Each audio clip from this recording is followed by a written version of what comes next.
सती।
सत्य तो ये है महादेव कि आपके बिना मेरा मन नहीं लगता।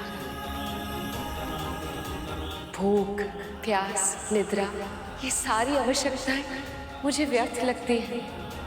महादेव, देवी सती के शव को लिए कहाँ जा रहे हैं? ना जाने अब क्या नया संकट आएगा इस सृष्टि पर। आप मेरे जीवन के अभिन्न अंग है महादेव।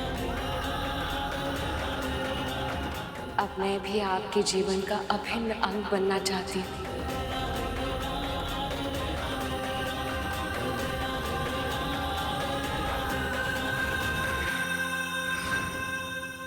पर बहन एक बात समझ नहीं आई, जब भोले बाबा ने सबको ठीक कर दिया तो फिर सती को काहे ठीक ना किया? क्योंकि देवी सती ने घोषणा की थी कि वो दक्षायिनी रूप में जीवित नहीं रहना चाहती थी। बिना आमंत्रण के अपने पिता के घर आने का हट करके जो उन्होंने अपराध किया था, उसके लिए उन्होंने अपने लिए यही दंड चुना था। ऐसे में महादेव को उनकी इच्छा का सम्मान तो करना ही था।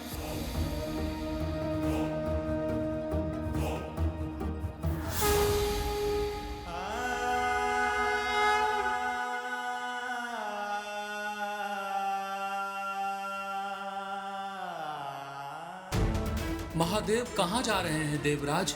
इस प्रश्न का उत्तर न तो मेरे पास है, न ब्रह्मदेव के पास, न प्रभु विष्णु के पास, और ना ही स्वयं इनके पास। मुझे भय हो रहा है कि इस समय काल भी इस आशंका से घबराया हुआ है कि कहाँ जा रहे हैं वो और अब क्या करेंगे महादेव।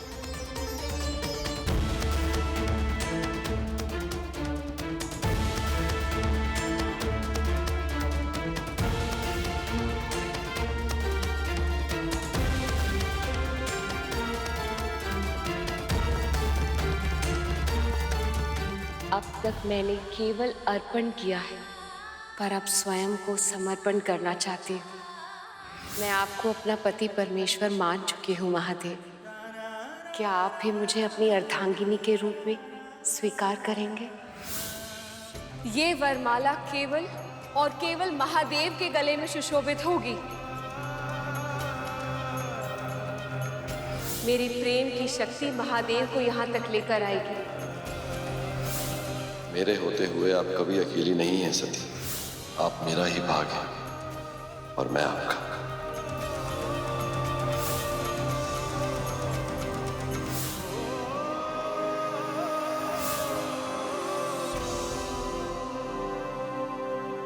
मुझे क्षमा कर दीजिए प्रिय। मैं आपके प्राणों की रक्षा करने में विफल रहा और अब इतना विलंब हो चुका है कि मैं चाहकर भी कुछ नहीं कर सकता। प्रिय, शिव हूं मैं, आज केवल शव समान हूं। ये कैसी विवशता है कि आज मैं अपने प्रिया को जीवन भी नहीं दे सकता, समय का चक्र नहीं लौटा सकता, आपको उस यज्ञ में जाने से नहीं रोक सकता। मैं क्या करूं प्रिय, मैं क्या करूं?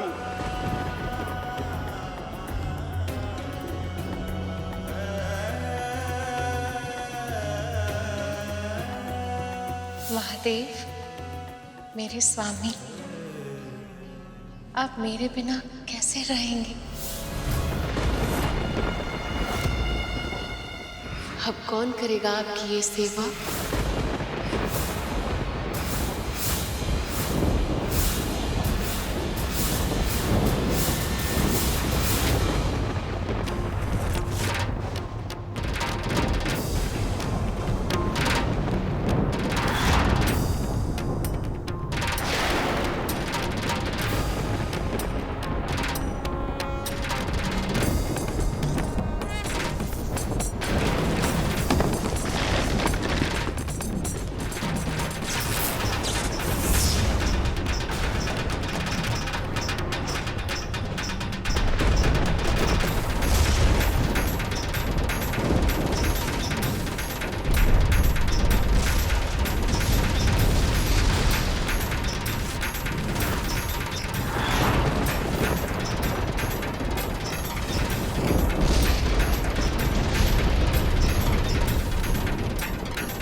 देवी सती से विरह के वियोग में महादेव कितने वर्षों से तांडव नृत्य करके अपना दुख प्रकट कर रहे हैं।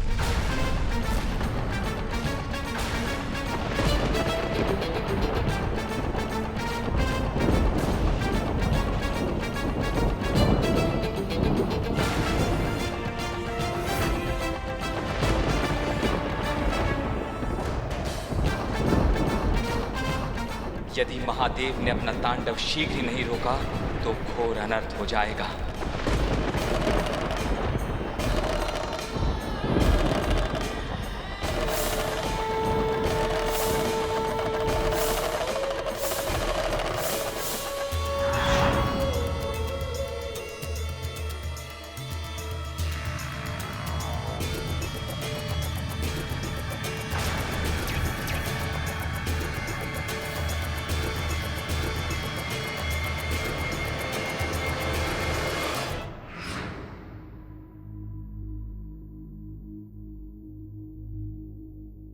महादेव के तांडव नृत्य के माध्यम से उनकी मन की उस व्यथा को कथा के रूप में कह रहा था, जो वो स्वयं अपने शब्दों में कहने के लिए असमर्थ थे। सदैव स्थिर और अनासक्त रहने वाले महादेव भी देवी सती के जाने के बाद जैसे अपना संतुलन ही खो बैठे। कई वर्षों तक वे बिना रुके तांडव करते ही रहे। विनाश की ताल पर अब संहार का नर्तन करने में, स्वयं को रोकने में सक्षम नहीं थे। परंतु भोलेनाथ के तांडव से तो सारी सृष्टि नष्ट हो जाती है। ऐसे में तो उनका रुकना बहुत आवश्यक था। हाँ माँ, कैसे रुके वो? कैसे समाप्त हुआ शिव जी का तांडव? ब्रह्मदेव, श्री नारायण, अब आप ही कुछ कर सकते हैं। कुछ कीजिए, कोई भी उपाय कीजिए, पर महादेव को मृत्यु और विनाश का ये महाभयानक नृत्य करने से रोक लीजिए प्रभु। महादेव तो सदैव मोह माया से परे रहते, किंतु इस समय वह भी देवी सती के मृत देह से मोह लगाए बैठे। दुख की अधिकता से माया में उलझ गए हैं। वह ये भूल गए कि शरीर तो नश्वर, देवी सती तो पहले से ही उनमें विलीन हो चुकी। तो फिर उन्हें ये स्मृति दिलानी होगी। पर नारायण, शक्ति के बिना शिव को रोक पाना संभव कैसे होगा?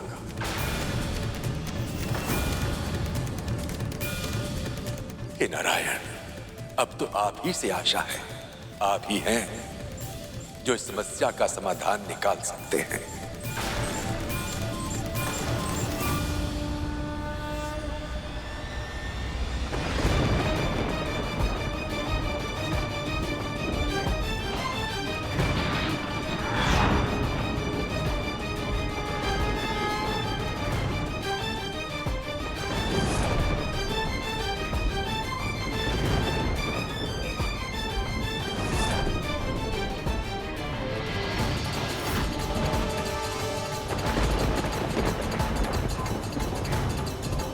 अपने आप को इतना कष्ट मत दीजिए सखा।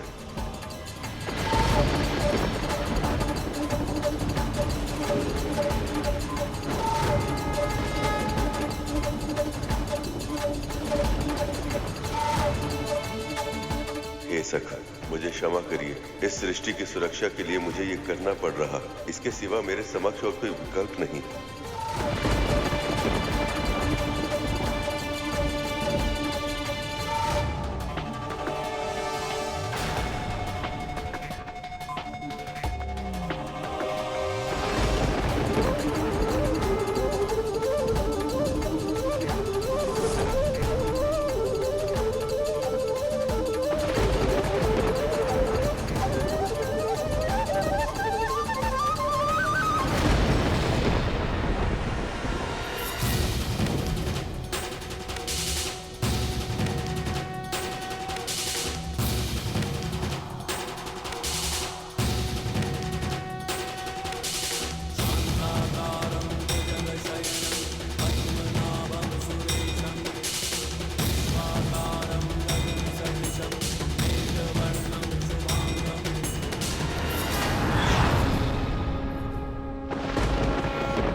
मुझे क्षमा कर दें महादेव। आपके तांडव के कारण संसार का विनाश हो रहा था, इसलिए प्राणी मात्र की रक्षा के लिए मुझे इतने कठोर निर्णय का आश्रय लेना पड़ा। देवी सती के देह के विभाजित खंड जहां जहां गिरे, वो सभी स्थान आज से शक्तिपीठ के नाम से जाने जाएंगे।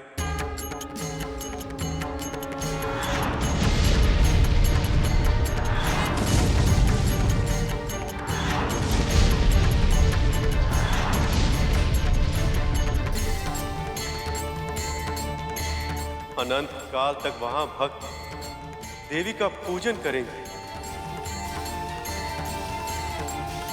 उनका स्मरण, उनका ध्यान, उनकी सेवा करेंगे। इन सभी 51 शक्ति पीठों में जब भी कोई भक्त पूरी श्रद्धा से देवी की आराधना करेगा तो उसका कल्याण अवश्य होगा। आदि शक्ति देवी सती स्वयं उसे आशीर्वाद देंगी।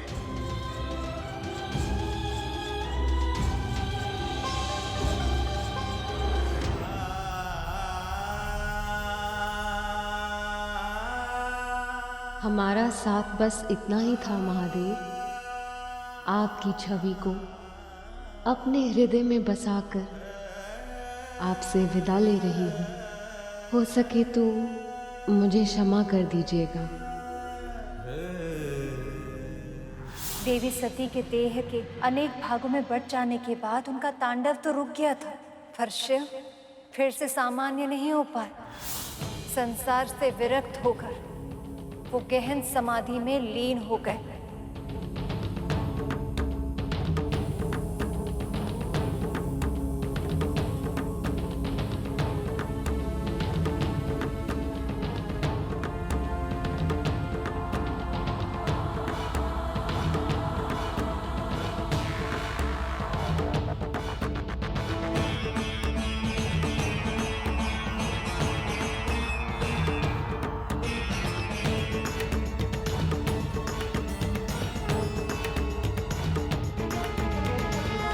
शिव का इस तरह विरक्त होना संसार के लिए अच्छा नहीं था, क्योंकि शिव और शक्ति का संतुलन ही सृष्टि को संतुलन देता है।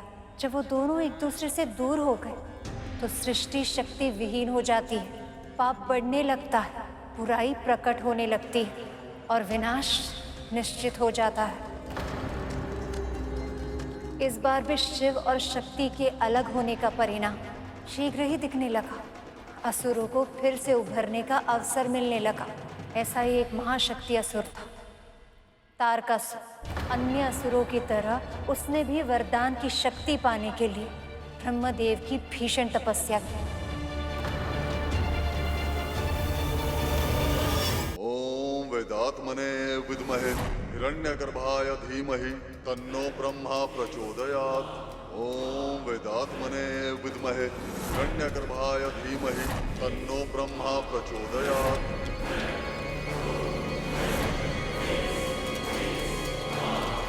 ओम वेदात्मने विद्महे हिरण्यगर्भाय धीमहि तन्नो ब्रह्मा प्रचोदयात्।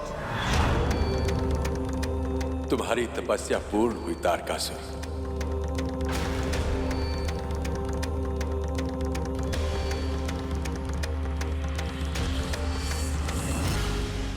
प्रणाम ब्रह्मदेव। कल्याण हो। बोलो, क्या वरदान चाहिए? बस एक ही वरदान की इच्छा है ब्रह्मदेव, कि मैं अनंत काल तक इस देह का उपभोग कर पाऊं, अजर अमर हो जाऊं। असंभव है ये जो तुम मांग रहे हो। इस पूरी सृष्टि में इस वरदान को प्राप्त कर पाना किसी के लिए भी संभव नहीं है। अमरता का वरदान छोड़कर कोई और वर मांग लो। फिर आप मुझे ये वरदान दीजिए ब्रह्मदेव, कि मेरी मृत्यु केवल उसी के द्वारा संभव हो पाए जिसका जन्म स्वयं महादेव शिव शंकर से हुआ हो।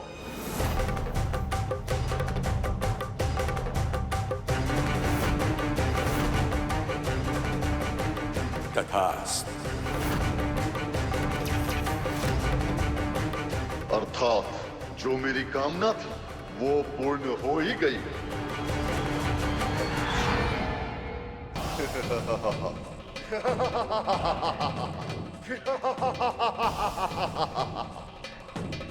ना चाहते हुए भी आपने मुझे अमर बना ही दिया ब्रह्मदेव।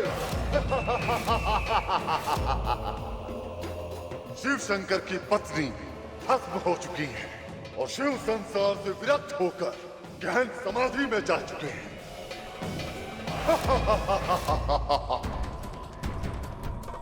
ऐसे में उनके पुत्र का जन्म होगा भी तो कैसे? और जो जन्म ही नहीं लेगा वो मुझे मारेगा कैसे?